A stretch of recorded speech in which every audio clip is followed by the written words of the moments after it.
Porque é precisamente isso que vos quero falar hoje. Lugar reservado. Já alguma vez algum de vocês quis fazer uma surpresa à esposa, à namorada ou ao amigo e pediu para reservar um lugar num restaurante? Já? Não percebi. Não é?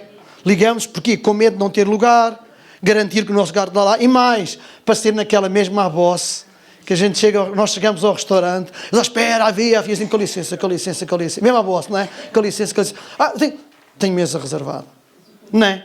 Malta tem encher o peito. Não é? Não sou como vós demais, eu tenho lugar reservado. Tenho assim uma...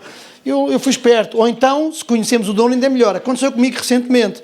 Há um irmão lá na Casa da Cidade, onde nós estamos envolvidos e fazemos parte, que tem uma... Eu não vou dizer porque passa publicidade.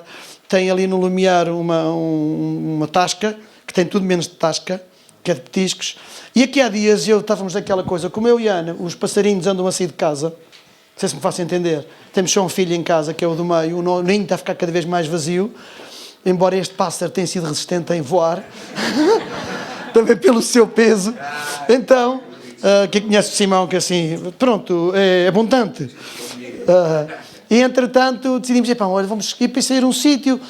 Já não tem lugar, liguei, porque eu não gosto de chegar lá, gastar tempo. E à noite, disse, na sexta-feira vamos desopilar um bocadinho os dois. E depois, claro, tinha a filha também que estava sozinha em casa sem o marido.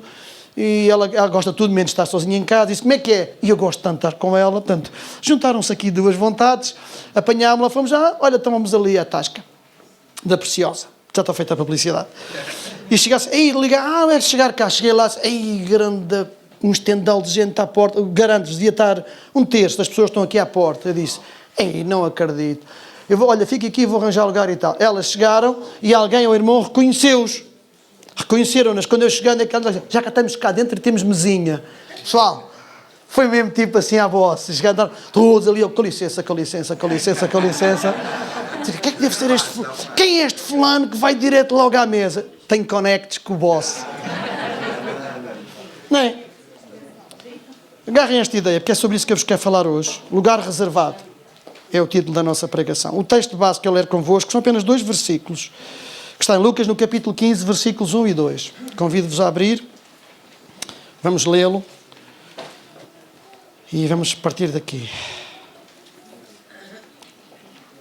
Lucas, capítulo 15, versículos 1 e 2. A versão que eu, regra geral, uso é a versão Bíblia para Todos. É natural que tenha assim uma ligeira uma expressão ou outra diferente, mas no conteúdo e na essência não difere. É uma questão de semântica mesmo só. Lucas, capítulo 15, versículos 1 e 2. Aqui ainda soube o borbulhar de muitas folhas. Boa. Diz assim, todos os cobradores de impostos e outros pecadores chegavam a Jesus para o ouvir. E por isso os fariseus e os doutores da lei o criticavam. Este recebe pecadores e come com eles. Até aqui. Não vamos ler o capítulo todo. E eu quero, em cima desta frase e desta observação dos fariseus, refletir convosco sobre isto mesmo. Uma das coisas que é evidente e é notória na vida de Jesus, e provavelmente por isso é que as pessoas também diziam que ele próprio dizia, se vem o Batista e é um fulano todo regrado, dizem que o fulano é assim um bocado fora da caixa. Se vem o meio come e bebe, dizem que sou um comilão ou bomborrão. Mas a verdade é que Jesus passou muito tempo à mesa. Era um lugar próprio, onde ele estava. Passava muito tempo com as pessoas. E a mesa aqui, quando falámos de mesa, ao longo desta nossa partilha, desta nossa reflexão, a mesa tinha uma simbologia muito própria, não apenas nos tempos de Jesus, é a minha perspectiva, mas como nos dias de hoje. Não é? Mas sobretudo nos dias de Jesus, porque é neste contexto que isto é dito, é neste contexto que esta afirmação é feita, ou este lamento, ou esta crítica é feita pelos fariseus, a mesa era um lugar muito simbólico. E quando falamos da mesa, não falamos necessariamente de uma peça de mobiliário, falamos de um lugar, de um tempo, de um momento. Até porque se quiséssemos ser se quiséssemos ser puristas, nem havia mesa no sentido literal como conhecemos hoje. Uma tampa de madeira com 4 patas. Não é? Era diferente. Mas a mesa era mais do que uma peça de mobiliário. Era um lugar e um momento. E este lugar e este momento era, acima de tudo, um lugar de identificação e de pertença. Os fariseus tinham dificuldade em estar com certas pessoas, em estar próximo de gente que podia pôr o quê? Pôr em causa a sua pureza ou a sua reputação. Outro aspecto que tinha a ver também com isto é que a mesa também era um lugar de status e de promoção. Ou seja, normalmente convidava-se para a mesa pessoas do nosso nível social, do nosso estrato social ou superior. Porquê? Igual para eu, porque eu não me vou dar com gente abaixo de mim, porque isso significa que eu, afinal, não sou o que as pessoas pensam que eu sou, mas, sobretudo, acima de mim, porquê? Porque isso me puxa, me eleva o meu status e o meu nível. Sim, estamos a falar do tempo dos judeus, mas à medida que eu digo isto, será que isto não nos é familiar ainda hoje? Certo? O Jet 7, o Jet 8, o Jet 9, aquelas coisas todas. A aparência, os níveis, os contatos, os estratos, a maneira como nós estratificamos as pessoas e segmentamos e pomos rótulos e aqueles dá mais jeito de estar, aqueles dá menos jeito de estar. E depois usamos expressões como networking, como influência, como lobby, tudo isto tem a ver com o quê? Tem a ver com isto mesmo. Nós não estamos com certas pessoas que não é conveniente, porque arruína a minha reputação. E esta era uma das reputações de Jesus, era o amigo dos pecadores, o amigo daqueles com quem ninguém quer estar, o amigo daqueles com quem deseja estar, o amigo daqueles que, sinceramente, atribuem-te pouco valor ou pouca reputação. E essa era um bocadinho a crítica deles. No entanto, se nós formos ler os textos com calma, e sobretudo Lucas é muito rico, é talvez dos autores que mais descreve os momentos de Jesus na mesa, no capítulo 7, no capítulo 11, exatamente no capítulo 14 antes. Portanto, esta crítica vem na sequência dessas coisas todas. Jesus passou muito tempo também a comer com os fariseus. E se forem ler pelo menos estes 3 episódios, em Lucas 7, em Lucas 11 e em Lucas 14, nós vamos perceber isso. Jesus comeu várias vezes com os fariseus, nunca recusou estar com ninguém. Cobradores de impostos, nunca recusou, nem com os fariseus, portanto, com ninguém. Parece-me que a maior razão da crítica dos fariseus é como se fosse mesmo um ressentimento, porque supostamente nós somos as pessoas indicadas para este semestre se dar, porque somos de uma classe semelhante. Por carga d'água, desculpe a expressão, é que este homem vai dar mais atenção a classes mais baixas, pobres e impuras da sociedade. Porque, sinceramente, isto é um bocado estar a desperdiçar aquilo que ele é, o conhecimento, e se há alguém aqui que merece atenção e que tem mais mérito ou mais valor, somos nós, não é essa gente. Aliás, agora apetecia-me ler a célebre oração do publicano e do fariseu, e nós percebemos claramente. Um diz: obrigado, Senhor, porque eu não sou como este fulaninho aqui, eu sou aqui, eu faço com este, a minha performance é um espetáculo. E o outro dizia: oh Deus, perdoa-me porque eu sou homem pecador, minha culpa. Não é? Era como se, para os fariseus, era assim infame, indigno, que Jesus desse mais valor aos impuros, aos cobradores de impostos, aos pecadores, esta gente que, enfim, do que eles próprios. E era estranho um mestre, alguém com uma certa proeminência, e Jesus estava a ter uma reputação já muito popular, que ele se associasse aos impuros, porque isso, sinceramente, era-se estranho. Ninguém se associava aos impuros, que significava trazer aqui, era conspurcar a sua condição, a sua identidade perante Deus e uns aos outros. Parece-me, ao ler os textos e ao ler a Bíblia, de que o movimento de Jesus para se associar com pecadores, cobradores de impostos, gente indesejável, tinha muito a ver com isto. É porque, no mínimo estes, havia neles, ou aparentemente parecia que havia neles um interesse e um desejo de eventualmente se arrependerem. E mais do que isto, estes tinham mesmo necessidade. E Jesus não desperdiça tempo, nem natureza, nem vida, porque os outros fariseus achavam: nós somos bons, nós somos um espetáculo. Entre nós e Deus há ligeiras diferenças. Jesus dizia assim: mas porquê é que eu preciso gastar tempo com eles? É que eu não sou desejado. Então, eu preciso estar onde? Preciso estar com quem? Com aqueles que necessitam de se arrepender, necessitam do quê? De entender a sua condição e o seu papel, e até estão abertos a isso. Os irmãos lembram-se do célebre texto, pelo menos em Marcos capítulo 2, versículo 17, quando Jesus está precisamente em casa de um homem, o Levi, por exemplo. Quando ele vê Levi, o cobrador de impostos, e o convida para o seguir, e depois ele convida para ir lá à casa, foi criticado, e quando Jesus ouviu a crítica, ele diz assim: oh, meus caros, os sãos não necessitam de médico, certo? Mas sim os que estão doentes, e eu não vim para chamar os justos. E eles, se acham que são justos, está porreiro. Eu vim precisamente para quê? Para os pecadores, para aqueles que ainda não se acham justificados, nem que têm direito à justiça. E hoje cantávamos um bocadinho disso, é que na cruz couberam todos. É verdade. Não couberam só uns. Diria assim, é como se para os fariseus, aquilo que a busca deles e a procura deles, a motivação, o leitmotiv, o drive deles, a motivação era status. reconhecimento. Os outros, todos os outros que vocês podem classificar, o que buscavam era a aceitação e perdão. Era ser considerados pessoas dignos de amor, dignos de ser contato de pessoa, pelo menos isso. Queridos, ainda hoje vemos muito isso. E não vou perder tempo com isso, porque agora é preciso falar da discriminação e tudo que anda à volta disso, é preciso falar das castas, dos impuros precisamente na Índia, mas isso é perder tempo, porque isso é tão óbvio entre os nossos olhos. Mas o princípio é o mesmo. Então, Jesus vai pegar na parábola, e eu quero ir convosco lá, na parábola do filho pródigo. Eu hoje vou-vos surpreender, que eu hoje vou pregar pouquinho. Jesus vai pegar na parábola do filho pródigo para nos ajudar a entender, quer dizer, para ajudar a entender a eles, na altura, os fariseus.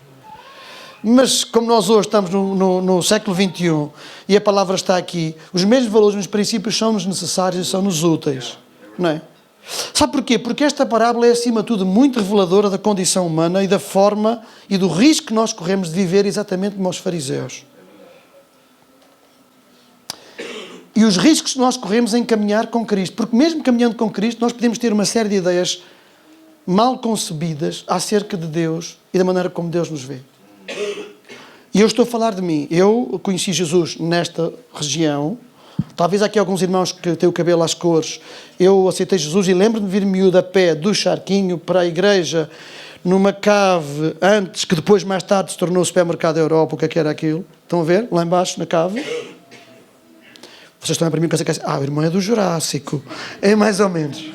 Sou o Tiranossauro Rex, mas em formato pequenino. Foi há muito tempo. E lembro a minha caminhada cristã, sobretudo quando eu regressei à igreja. Eu fiz serviço militar aqui no Regimento de Engenharia 1, na Pontinha, e quando reconciliei com o Senhor há 40 anos, precisamente, fez agora em outubro, estava ali em Benfica, no Charquinho. Eu lembro de alguns episódios da minha vida em que eu literalmente tive vergonha tão pouco de levantar a voz a Deus, porque achava que como é que eu poderia fazê-lo. Então, quando nós olhamos para este texto e quando nós olhamos para os fariseus e que achamos que eles estão a ser injustos, mesmo nós não sendo nós fariseus, não temos necessariamente algo críticos como ele, nós somos pessoas de risco, porque enfermamos do mesmo mal, da maneira como olhamos para nós e uns para os outros. E, consequentemente, a maneira como a igreja se vê e vê quem está à sua volta, onde é que está inserida, a cidade onde está. Nós corremos o mesmo risco de ter o mesmo tipo de mentalidade, porque também estamos sujeitos às mesmas influências, pode ter outras evidências, porque nós hoje não somos necessariamente mestres. Vamos pegar no texto para os irmãos ler. Se quiserem ir acompanhando, é só ler mais abaixo e nós vamos começar a ler aquilo que a Bíblia chama a parábola do bom do filho pródigo. Os irmãos vão perdoar, eu vou correr o risco de ser herético. Eu, se pudesse mudar o título, eu mudava para o pai pródigo, não para o filho pródigo, e vão ver perceber. Porquê? Porque se falamos de pródigo, não é de prodigioso, é de esbanjar, de desperdiçar, de desperdício, mas um desperdício, assim, um hiperdesperdício. Quem desperdiça mais aqui nesta história que Jesus usa é mesmo o pai, não é o filho. Que o pai dá tudo, o filho vem e dá-lhe tudo outra vez. Cá comigo dava tudo, mas era 2 bufetadas logo a seguir. Pois. E é delicioso que esta Bíblia, vamos ler com devagarinho, porque se os irmãos começam a ler a descrição da parábola do filho pródigo, uma das primeiras verdades que nós aprendemos imediatamente, que Jesus está a dizer é assim: o pai não negligencia ou faz diferença entre justos e puros e os pecadores. Não é? Vocês se começam a ler o texto e nós percebemos o quê? Percebemos que há um rapaz, um filho mais novo, diz ao pai: dá-me tudo o que é meu. Não é assim, preciso ser presunçoso, porque que saibamos, a propriedade do que era ainda era do pai, que o pai não tinha morrido. É mesmo uma presunção, que às vezes tem a ver com... Isto ainda é mais profundo. Há um fulano que tem ousadia ou atrevimento, diz assim: dá-me tudo o que é meu. E o pai diz assim: ok, porreiro. Mas quando vamos ler, apesar de ser apenas um dos filhos que pede a herança, os irmãos lerem com calma, o pai distribui igualmente a herança pelos 2 filhos. Para aquilo que podíamos chamar o pecador, este infame, e não vou perder tempo com aquilo que era a cultura, o que simbolizava, que era como querer o pai morto. Vocês já viram isso várias vezes, eu gosto de ser mais prático. Mas o pai, quando ouve o filho mais novo dizer o seguinte: dá-me aquilo que é meu, o pai diz: está bem, vou-te dar aquilo que é teu, é isso que tu desejas. Só que o pai não lhe dá a ele. O pai agarra e diz, ok, tenho cá 2 em casa, vamos distribuir igualmente a herança por este atrevidote, por este infame, vamos lhe chamar o pecador, o louco da cabeça, como às vezes nós entendemos, e pelo justo, o que está em casa, o que é certinho, o que é fiel, o que é porreiraço, o que não parte um prato. Uma coisa mais curiosa, eu não sei quanto a vocês, um filho meu podia muito querer herança e eu até podia ter este tipo de atitude. Mas há uma coisa em meus casos que aconteceria imediatamente no dia, na hora. O meu filho dizia-me assim, paizinho, olha, tu tens uns trocos, pá, isto até tu morreres não sei, faz-me falta o dinheirinho agora, sei lá depois quando tu morreres ou morres de repente, o dinheiro faz agora falta, assim como assim, se já vai ser meu, dá cá mas é já os meus trocos. Eu podia ficar extremamente, bem, isto matava-me, não é? Para mim era infame, era como o meu filho querer se desvincular de mim. É como se o meu filho representasse um bem e não houvesse relação entre nós. É como se a relação comigo fosse de interesse e não de amor. Não vou perder tempo com isto agora. Porque senão não me calo só com esta parte. Família para mim é uma coisa assim muito...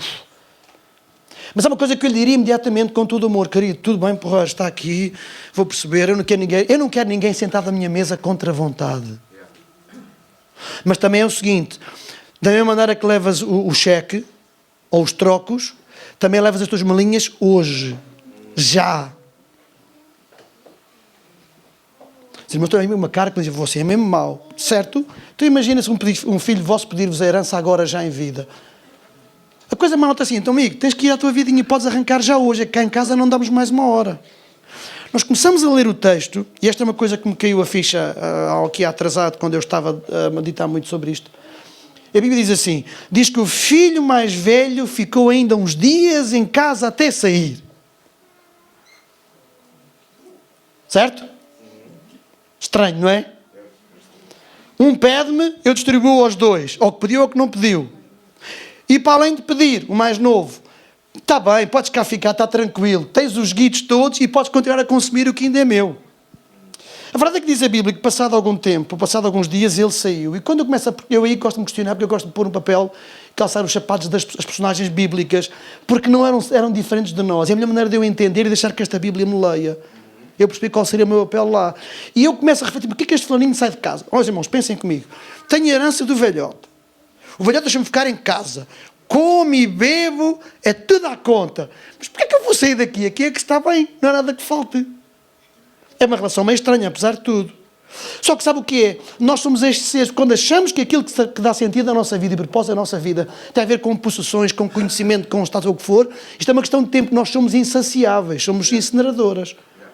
E uma das coisas que começa a acontecer é o que eu estou aqui numa casa que tem conceitos, tem princípios, tem valores, tem ideia, e eu começo a ficar aborrecido, tenho tudo e não tenho nada. Que este que é o paradoxo. Então decido fazer o quê? Fico impaciente. E porquê impaciente? Porque a impaciência é o resultado da insatisfação, porque afinal chega à conclusão, tudo aquilo que é ambicionava, que eu procurava e que eu atribuía sentido para a minha vida, não me traz sentido à vida nem propósito.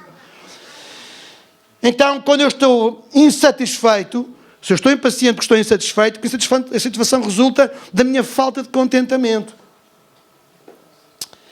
E isto porquê? Porque achamos que em casa... ou melhor, fora de casa, vamos dizer o seguinte, há coisas melhores e mais interessantes para viver. Isto aqui é muito chato, é muito entediante, nada acontece. E os irmãos sabem que quando eu falo fora de casa, eu não estou a falar de um lugar, outra vez. Simbolicamente, olhando para esta escritura. Parece-me que é isso que eu estou a dizer. Não estou a falar de um edifício. Estou a falar de uma relação. É aquele desejo que muitas vezes nós temos de viver o melhor da vida e nós pensamos que o melhor da vida está fora de casa. E sair de casa simboliza perder a intimidade. Sair da presença, sair da relação, sair dos nossos laços. É decidir viver de acordo com os nossos interesses, os nossos desejos. Na prática é tal e qual como Adão e Eva, decidir ser Deus. Estava a ouvir esta semana algumas coisas e outra vez isto veio à minha cabeça. Os irmãos lembram-se, eu ao longo da minha vida cristã, desculpem, eu agora cometi um erro. Ao longo da minha vida, quero dizer, a minha caminhada com Cristo, porque a vida é só uma, não há vida cristã, há vida. Ups. Certo? Estão a ver os nossos vocabulários? Olha, eles são minha testemunha, que é atrasado, disse-lhe lá a pregar para eles. Pessoal, acabou do nosso léxico, do nosso vocabulário, vida cristã. Há vida, ponto. A dada altura na nossa vida, nós começámos a caminhar com Cristo, abraçámos o processo de ser aperfeiçoados e ser semelhantes a Cristo. Porque senão, isto é aqui uma coisa meio esquisita. Temos vida cristã e temos vida mundana. Então tu és esquizofrénico ou és dupla face. És uma coisa aqui e és outra coisa fora. Mas eu percebo que nós queremos dizer com isto. Eu estou assim mauzinho. Mas tem a ver comigo. A ideia que eu tinha era assim, foi a rebelião, foi desobediência, mas na raiz de tudo isso é o ato, isso é a consequência, na raiz de tudo isso está o desejo de querer o quê? Eu quero é ser senhor de mim mesmo, eu quero ter controle, eu quero é poder pôr e dispor da minha vida e ninguém tem nada a ver com isso, porque aquilo que a serpente diz a Eva é assim, não, tu não vais morrer, querida, tu vais é ser igual a Deus. Porreiro, quem é que não deseja ser isso? Então, quando este filho sai de casa, sair de casa, neste contexto que estamos a falar, é perder a intimidade, é sair da intimidade, é sair da presença, é sair da relação. É decidir viver à minha maneira, porque finalmente posso decidir como eu quero e me apetece, sou senhor de mim mesmo, nem Deus tem nada a ver com isso. E eu não sei quanto a vocês, queridos, mas quando nós decidimos viver à nossa maneira, é caótico. É ou não é? É assim um bocadinho destrutivo. E há muitos de nós aqui que podemos dar testemunho. Pois é, irmão, é estes jovens, só seja, aqui desta filinha. Não, queridos, sejamos honestos. Quando a malta decide entender que apesar de ter revelação e ter conhecimento e ter ensino da palavra, se calhar não é bem assim, isto também era mais para aquele tempo, a malta é que sabe, estou a ser Deus de mim próprio, o mundo é caótico, abraçámos o processo do caótico. E começámos a endurecer o coração. Porque é isso que a palavra provoca em nós. Quando a gente conhece, sabe e não vive e não obedece. Mas isso é outra pregação. No entanto, meus caros, deixem-me dizer o seguinte.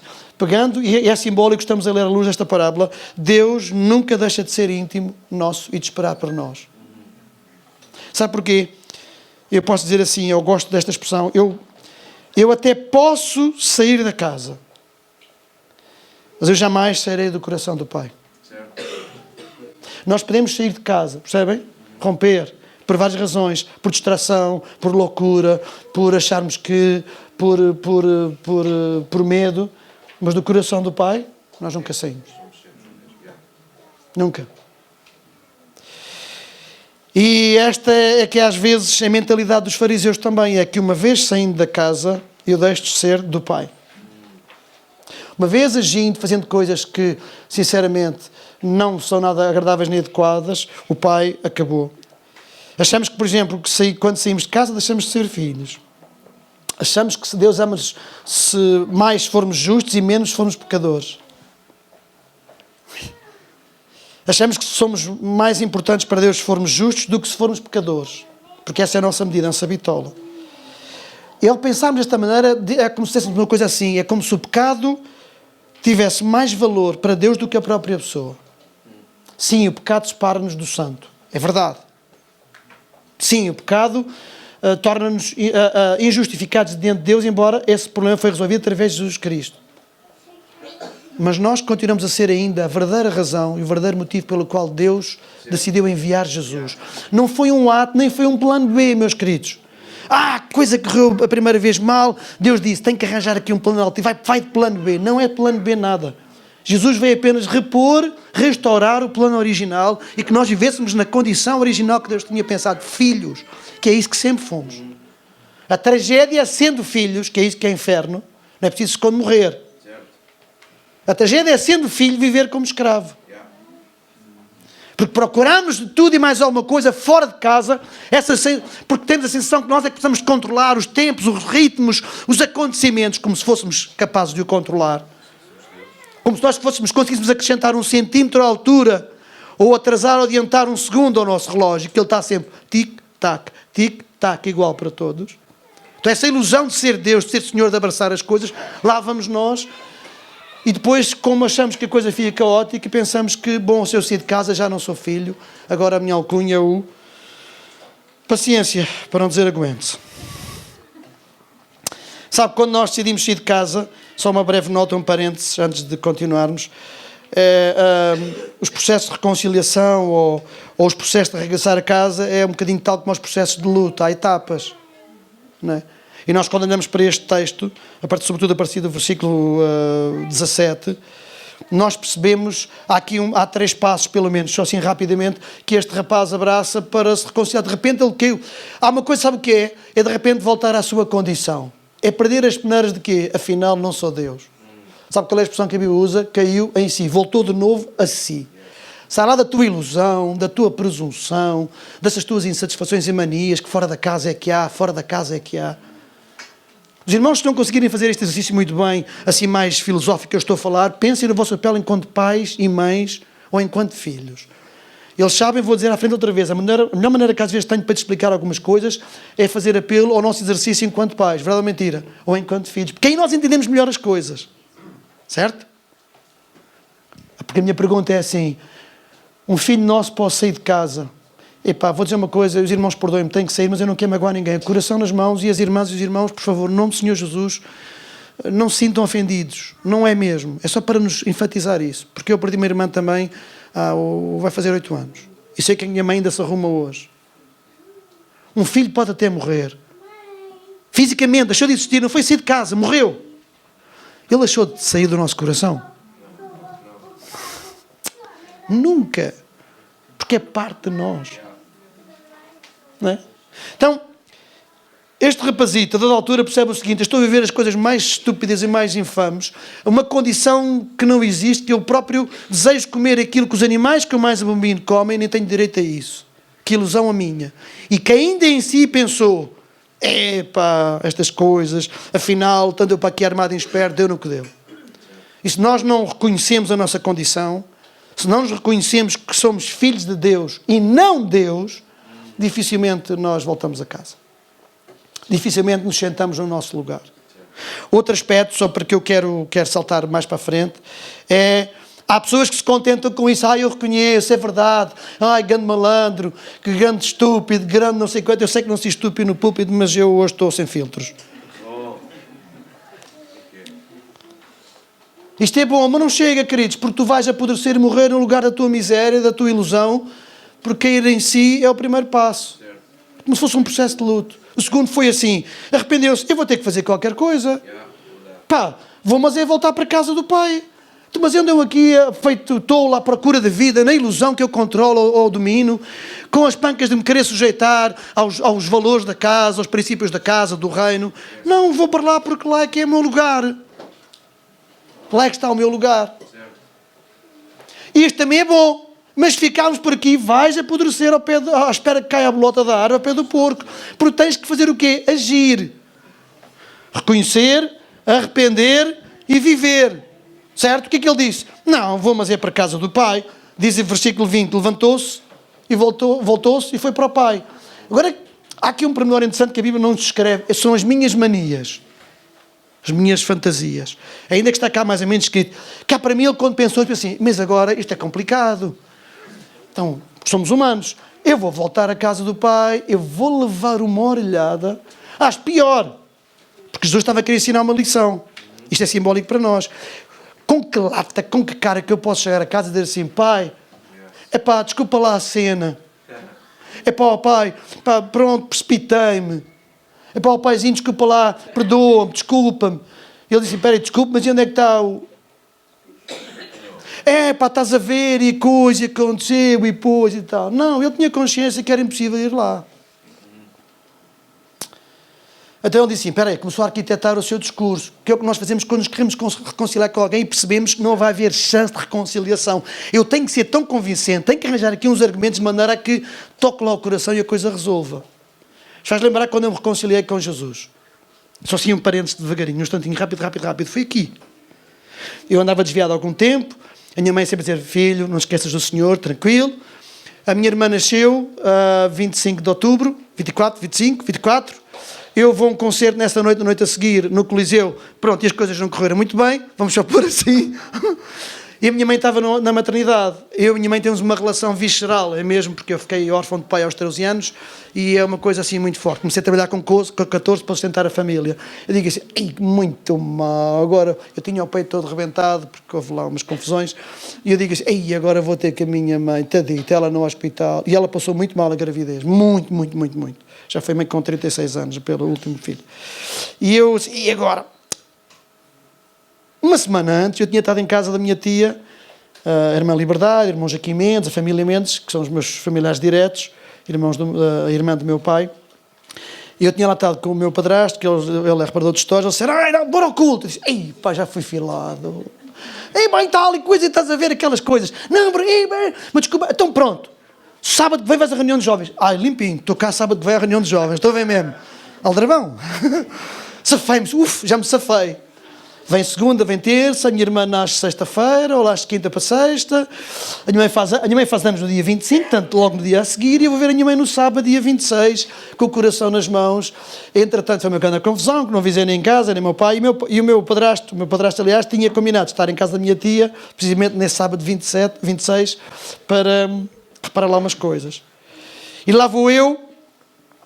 Fui visitar a minha mãe, muito constrangido, aquelas coisas de mãe, depois de eu contar uma grande história, uma grande tanga, e ela só diz assim, querido, estás a mentir a mãe para quê?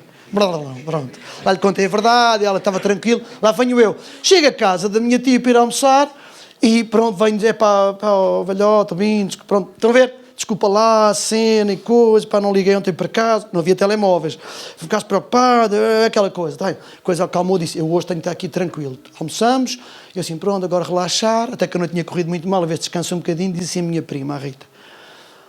Então, bora para a reunião de jovens, não estou a perceber.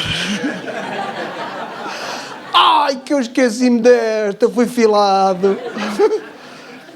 Pois, então tu disseste a semana passada reunião de jovens. Ei, não acredito. Espera aí, eu hoje tenho que estar sossegadinho e quietinho, por tudo o que eu disser vou levar na cara. Hoje não tenho direito a nada, sujeitas-te a tudo.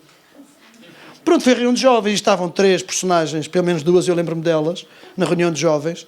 Imaginem, isto foi há 40 anos, o Samuel Pinheiro, o Bricelino, vocês ainda tinha cabelo, eram novos, aquelas coisas todas.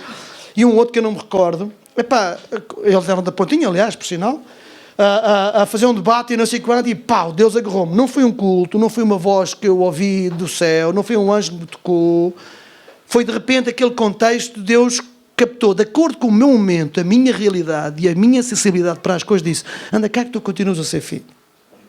E a história recomeçou aí. Portanto, eu sei o que é ensaiar, mais ou menos um discurso. E aquilo que eu vejo é este jovem, quando cai em si, começa a pensar, o pai diz, espera aí, mas isto vai ser complicado. Esquece, eu não posso, como é que eu posso ser filho? Depois do que eu fiz é infame. É que só chegar a casa e dizer, epá, pai, estás a ver, epá, que isso nem simplesmente não faz sentido. E outra vez, não vamos para a lei, porque ele sabia caminhar direito a casa, caminhar para a morte. Então ele, como que ensinou para quem? Vou dizer, pai, desculpa lá. Não, isto não pode ser, desculpa lá. Pai, não, espera aí, isto é mais grave. Pai, perdoa-me, pequei contra os céus e contra ti. Não, está bem, porque remete para Deus, estou a cumprir a lei. Estão a ver aquela cena, beca, tudo coisa, lá vai ele. Lá vai ele, diz a Bíblia, e nós conhecemos o texto, mas queridos, há uma coisa que nós precisamos de aprender, é ser surpreendidos por Deus. Porque esta coisa de prevermos ou que gerarmos expectativas de que Deus se vai mover daquela maneira, como que achar que Deus tem a nossa dimensão, que age de acordo com a nossa expectativa. Deus é soberano. E saímos de casa, mas não saímos do coração. E nós conhecemos o texto. E para mim o que é delicioso é precisamente este versículo de 22 ao 24. Porque diz a Bíblia que o pai está na expectativa que ele volte a casa porque ele foi sempre seu. E o fulano chega à casa, o pai vem a correr, ainda vem a caminho, abraça, que eu deixo, e ele começa, vou ler o texto. Pai, pequei contra o céu e contra ti. E ele naquela ia para dizer, pronto, estás a ver, eu sei que não posso ser filho, mas se eu pudesse ir a um criadote, receber uns trocos, no mínimo pode ser só cama, comida e roupa lavada, nem preciso de salário. Vão ler o texto, que essa era a construção mental dele. Era a maneira como eu entendia que Deus o veria. Pessoal, e para mim é simplesmente surreal. Eu não estou a encontrar, é arrebatador. A procura de palavra, vinha overwhelming, é uma coisa que esmaga-te. Porque ele está a começar, pai, porque é contra o céu e contra ti. Ele diz, pessoal, rápido, traga o vestido, mata o borrego no instante, traz as sandálias, vai. Borrego não, coitado, deixa de estar o borrego. Por favor. Não foi ele, não fui eu. Exatamente, ele não tem culpa. Tiveste bem. Mas percebem? Uau! De repente ele vem com construção e de repente o pai disse, mas qual conversa é essa? Mas é que nem tens chance de terminar as tuas construções. Calma, Daniel. Só não vimos todos dar um abracinho a ele já, porque senão depois demoramos 2 horas para acabar isto, e não convém. Porque há uma expressão que o pai tem muito interessante, que é simbólica, diz assim: este meu filho estava morto e reviveu, estava perdido e apareceu. A malta tem é que festejar este meu filho. Não é este meu fulano, este meu bastardo, este meu rebelde, este meu malandro, este meu bandido. E vocês sabem, quando o pai está a falar de estar morto, é uma coisa que surpreende as pessoas que já ficaram meio baralhados. Ele não está a falar de morte física, é simbólica, é separação. Era meu, decidiu-se sair de mim, e isso para mim é uma coisa inconcebível. Porque eu, enquanto pai, os filhos estão sempre no meu coração. Agora vocês sabem, queridos, há outra forma de estar morto. Ou separado. E que se chama acomodação.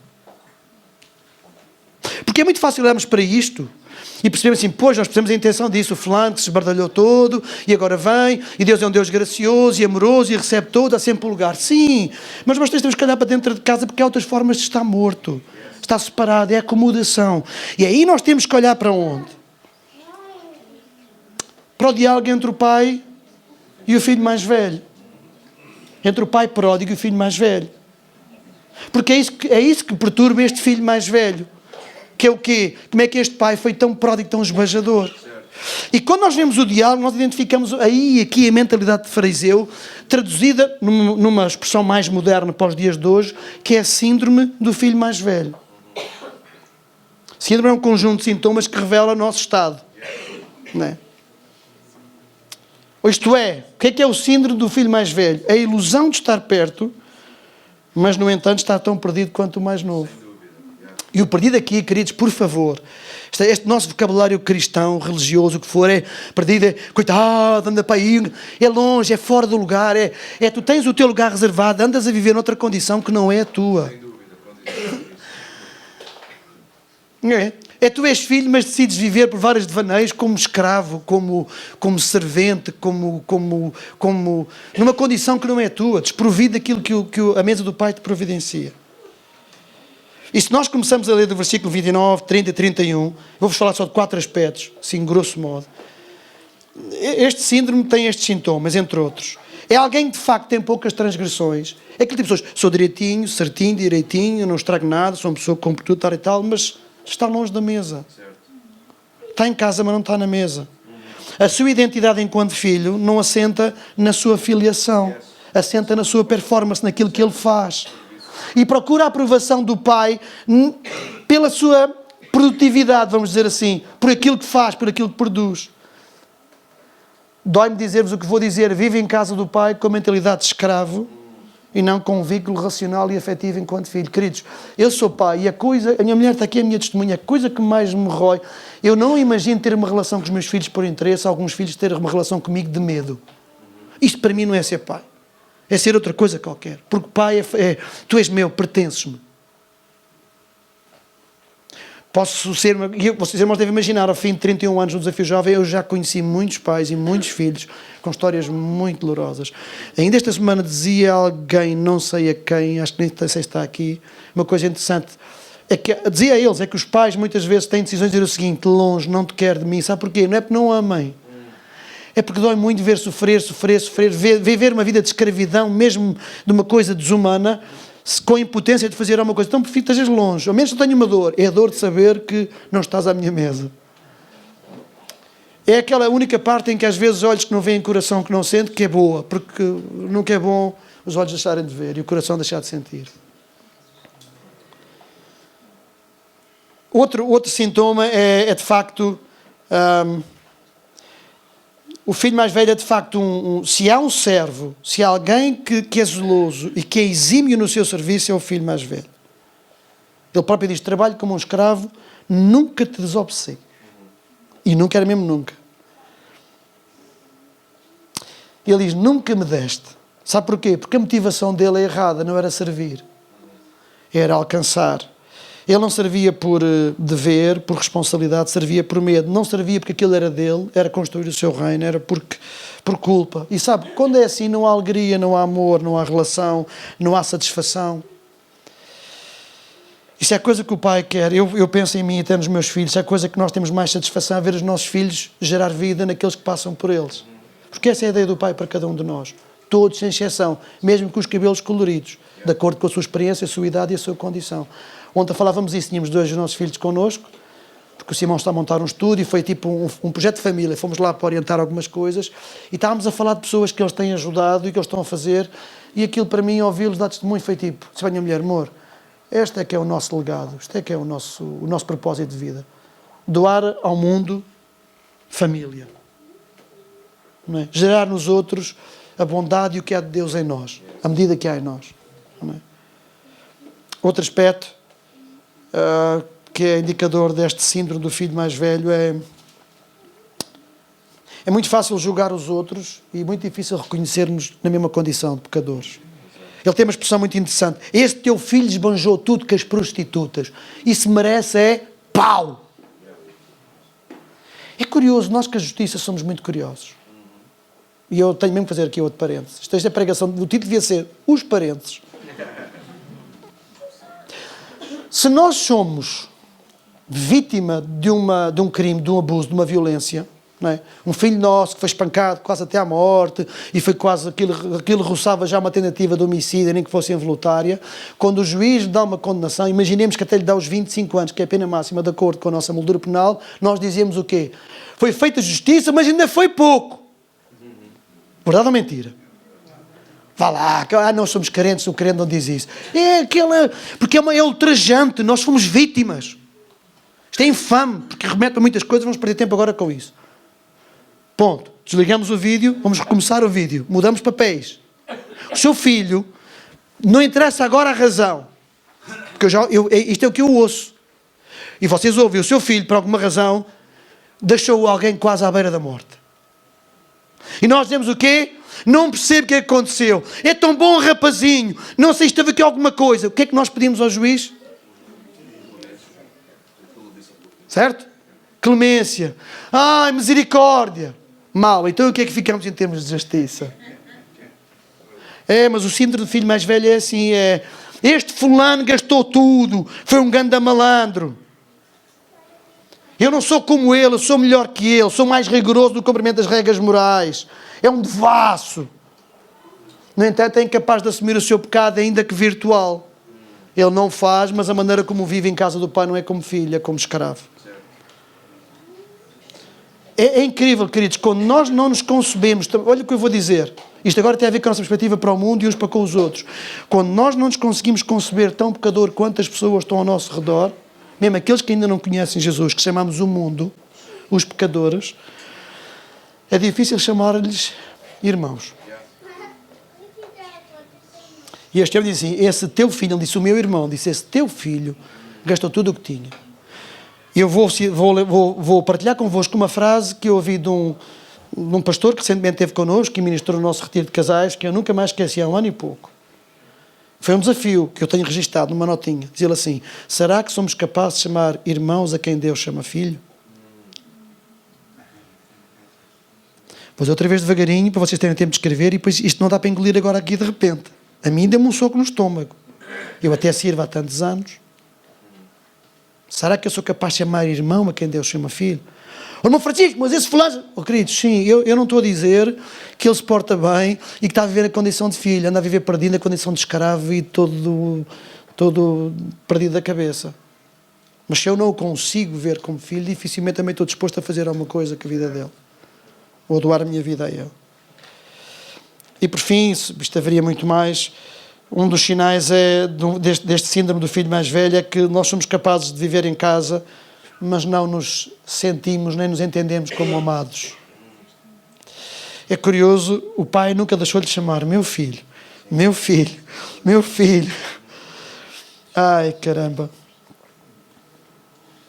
Era como se ele vivesse em casa, vivesse afincadamente e trabalhasse afincadamente para o pai, mas não se deixava abraçar pelo pai, não se sentia parte de... Eu queria concluir dizendo-vos o seguinte, meus queridos. Na mesa do Pai há sempre lugar. Para aqueles que nós entendemos que é justo e para aqueles que entendemos que são os maiores e os mais infames dos pecadores. E a questão não é se nós somos mais ou menos dignos de estar à mesa do Pai. Porque isso, humanamente falando, se formos honestos, não cabe lá nenhum.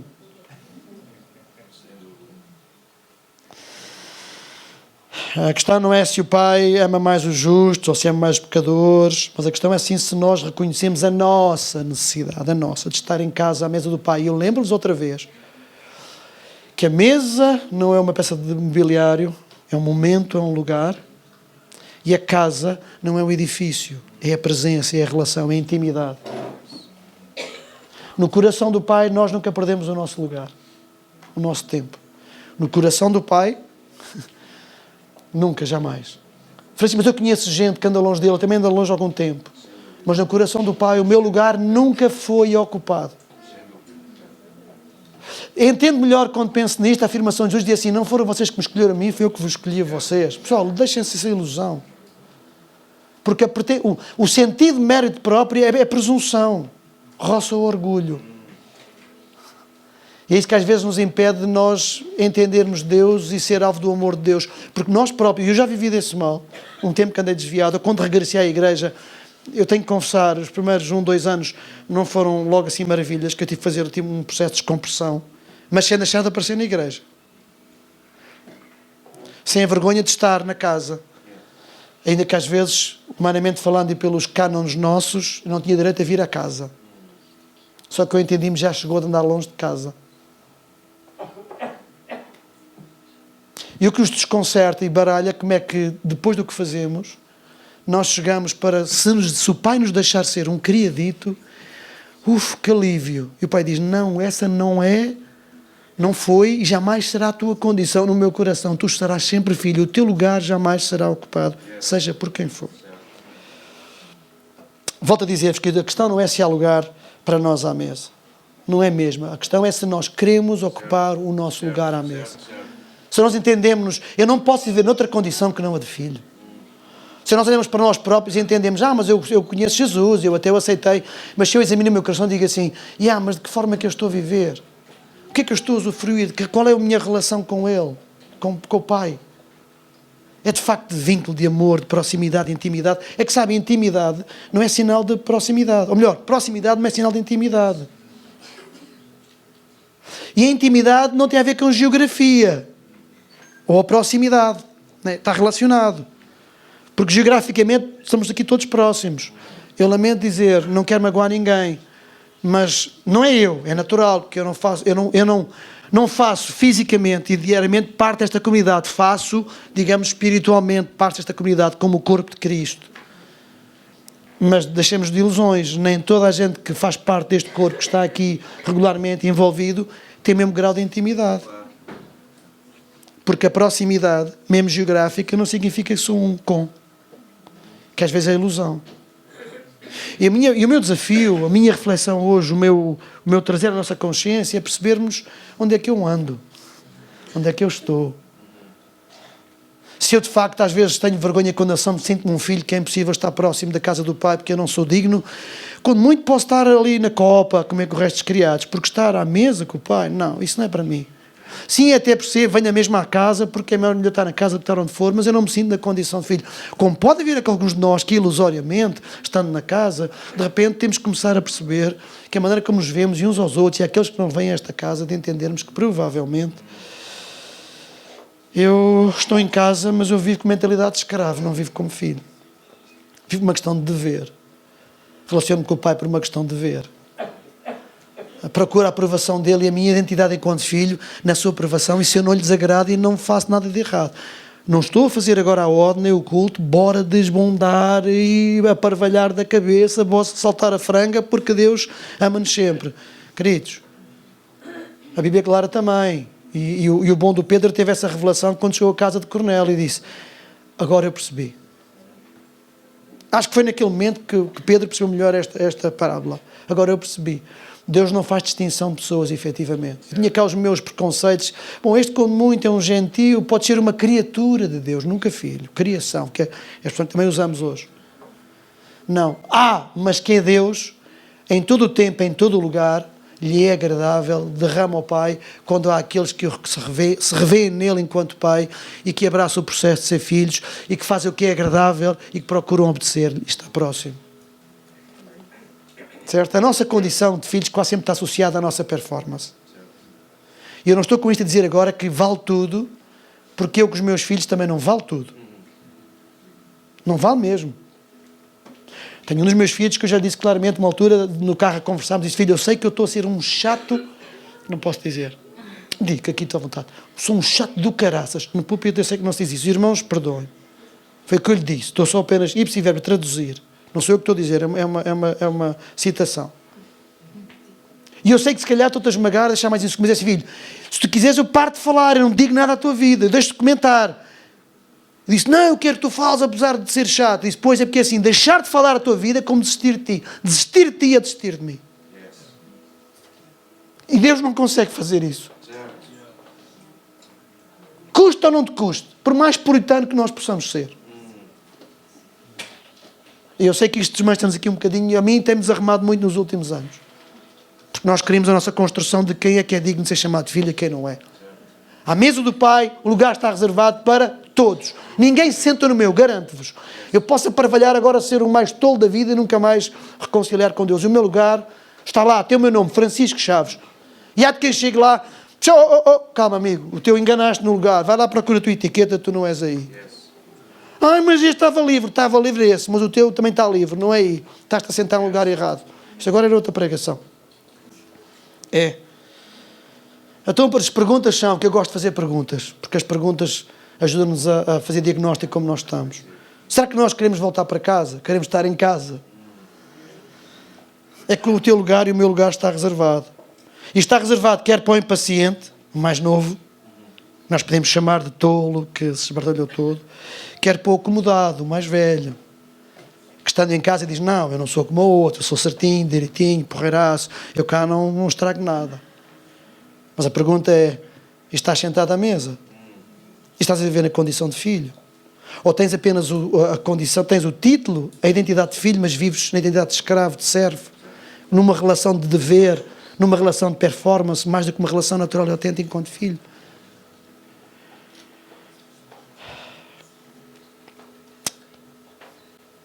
Sempre que Jesus esteve à mesa, e vou terminar com isto, aconteciam 4 coisas. Porque gostaria, eu ultimamente não ando muito de apelos, mas gostaria, acima de tudo, que eu costumo chamar de deixar o altar aberto, ou o espaço aberto, ou hoje vamos chamar-lhe a mesa, que é o lugar e o tempo.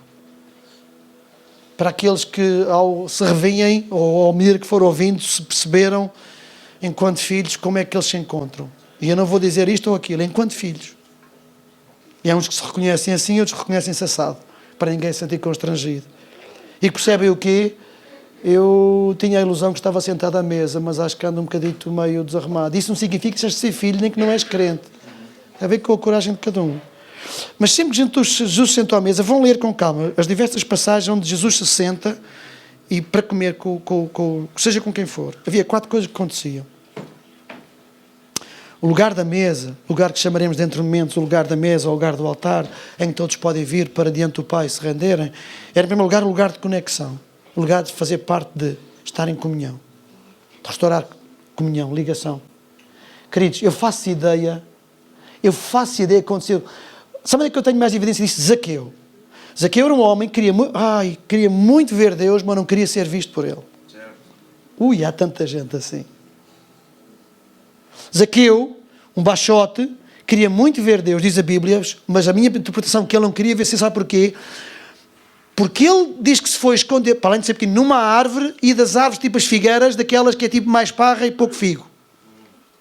Um sicômoro, era um tipo de árvore que era muito frondosa, dá para esconder bem.